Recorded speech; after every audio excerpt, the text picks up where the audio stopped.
My name's Adam Melnyk. I'm the Momentum Coach, and today I'm here to help you get unstuck and build that confidence. When we look at success, when we look at true success, no matter what you're trying to do, whether it's trying to change the world, build a team, start a business, doesn't matter. Confidence is key. In fact, it is critical to be able to climb that staircase and get what you want. The thing is, most people don't understand how confidence works or how to build it. And to kind of illustrate this, confidence, to be confident in yourself, is actually the default position for people. I know this sounds weird. I know this sounds odd, but hear me out on this. You are a confident person, or at least you were. When we're children, when we're growing up, we don't understand how the world works. We don't understand how to walk. We don't understand how to talk, how to listen, how to communicate with people. We understand nothing. And we have to go out in the world and learn the skills necessary to survive. And that's hard work because we're going to fail. We're going to screw up. We're just not going to succeed at certain times.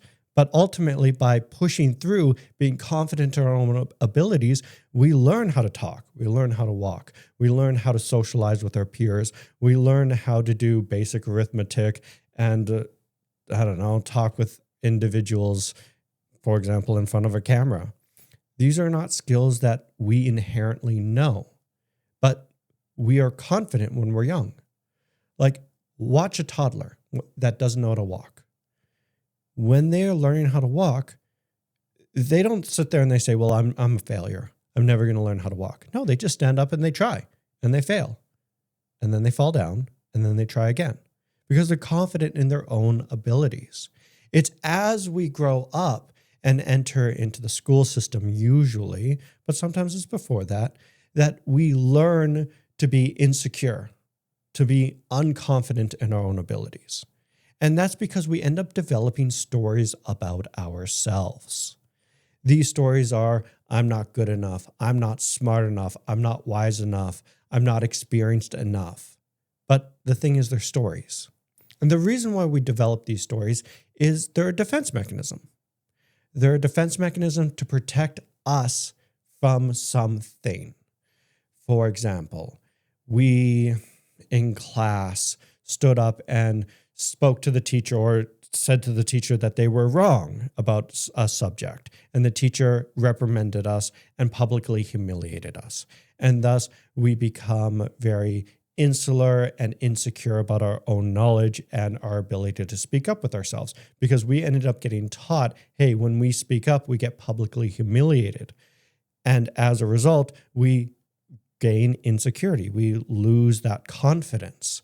And this is a thing many of my clients suffer from because when I work with them and we're building out this massive goal that we are working towards, they have stories that they believe in.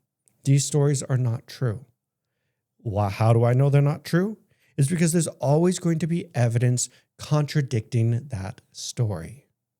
And this is the most important thing. If you want to succeed, you need to be confident in yourself. In fact, the bigger your dreams, the more confident you need to become. And if your goal, for example, is to rule a country, to be the Prime Minister of Canada, to be the President of the United States, you have to be hot shit, for lack of a better term. In fact, you need to be so confident in your own abilities that you kind of have to be a little bit delusional. And I know what you're thinking. You say, Adam, that's not true. It's like, no, it's true. Most people that are looking to change the world have unbelievable amounts of confidence because you have to.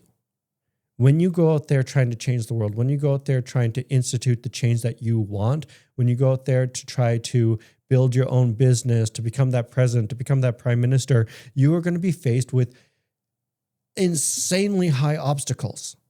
And you're going to have people that are going to tell you that you don't know what you're doing. You're going to have people that are going to tell you that you are a failure, that you're dumb, that you're ignorant, like that you'll never succeed. And you need the confidence to say, you are wrong. I am right. In fact, society may even tell you, hey, what you're doing is not right. And you need the confidence in yourself to say, no, I know what I'm doing. I know that this is the right path, and I'm not going to listen to society. I'm not going to listen to the people around me. I'm going to stick to what I believe in. That's the thing. If you would like to succeed, you have to have confidence.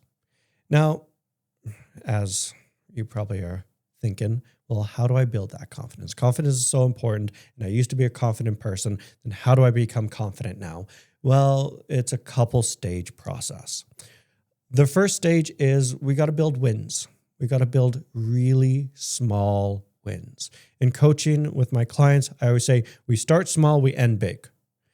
For example, individuals that work out and they usually have amazing bodies are very confident people.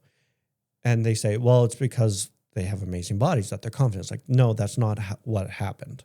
What happened is they said, I'm going to go to the gym 3 days a week. And then they did it. And then they said, I'm going to do this workout routine 3 days a week. And then they did it. And then they start seeing the results of these small little wins that they accrued. They say, I don't know how to work out, but I'm going to learn how to work out. And then they did it. And that's the same thing in your life. If you want to succeed, we got to start building small little wins. Sometimes it's as simple as every single time you wake up, we're just going to make our bed.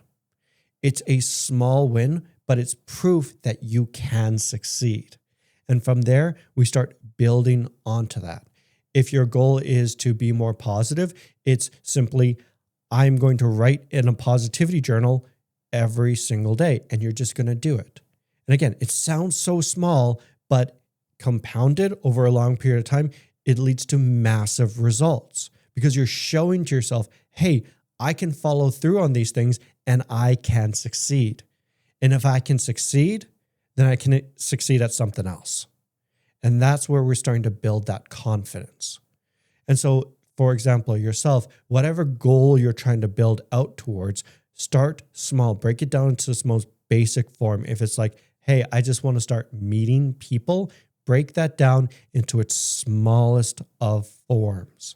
If your goal is to start building a high-performing team, break that down to its smallest form, which might be, I'm going to create a list of qualities that I'm looking for in individuals that I'm hiring. Just break it down. And then you'll say, oh, I made that list.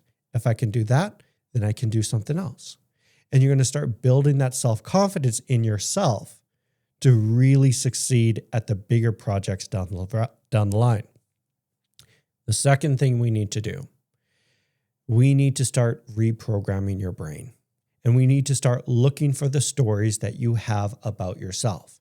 You'll know you've hit on a story because it's something you've told yourself time and time again. For myself, it's always the story of, I'm not good enough. How I know it's a story is because when I ask myself, okay, when would be enough? I don't have an answer.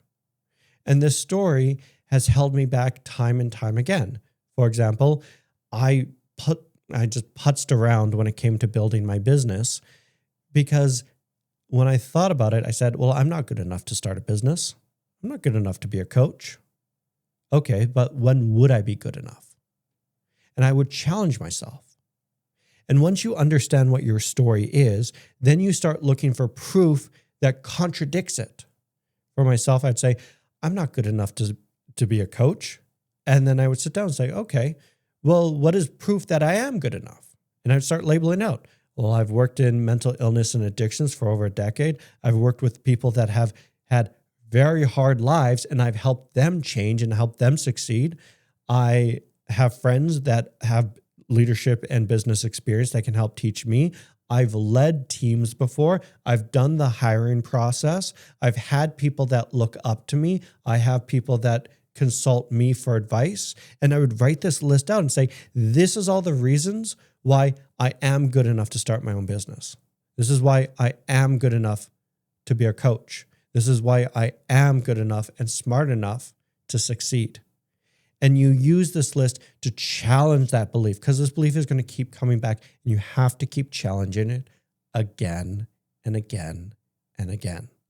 And through that challenging, we reprogram our brain from going, I'm not good enough, I'm not smart enough, I'm not whatever your story is, into I am smart enough, I am good enough, I will succeed. This is easy. And that's the interesting thing, what I find with all my clients, is when we start building up that confidence, when we start building up that sense of self-worth, they go from this is too hard, this is too challenging, into this is easy. This is a fun little challenge to overcome, or obstacle to overcome, to get to from point A to point B. I look forward to it because I know I can do it. And that's why I know that a client is doing their turning point, is when they're telling me, this is easy. This is easy. Awesome. You're crushing it. Point number 3. For many of my clients, personal belief in their own abilities is a no-go.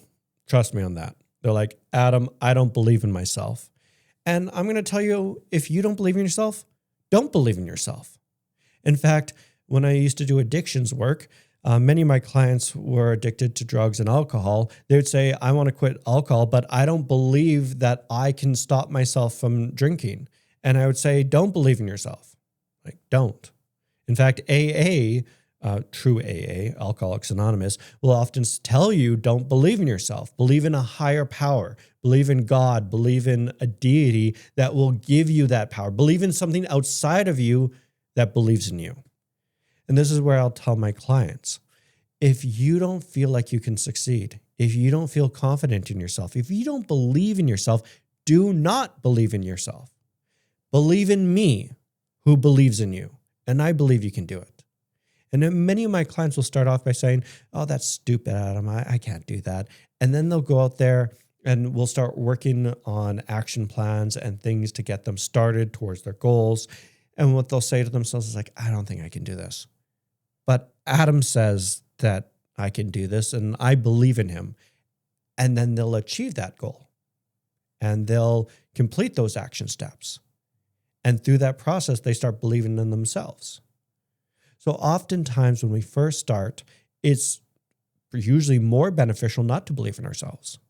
If you're a religious individual, believe in God. If you're not, find somebody that does believe in you and say, hey, you know what? I might not believe in myself, but my therapist believes in me. My team member believes in me. The CEO believes in me. Like, these people believe in me. And lean on that instead, until you can build up your self-worth and confidence enough that you can say, hey, I believe in myself.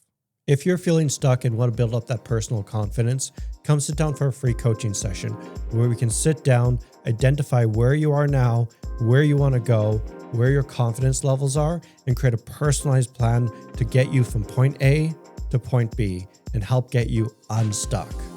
Thank you guys so much for watching. Please give it a like, subscribe if you found this information useful, or share it with a friend. Otherwise, I'll see you guys in the next video. Take care.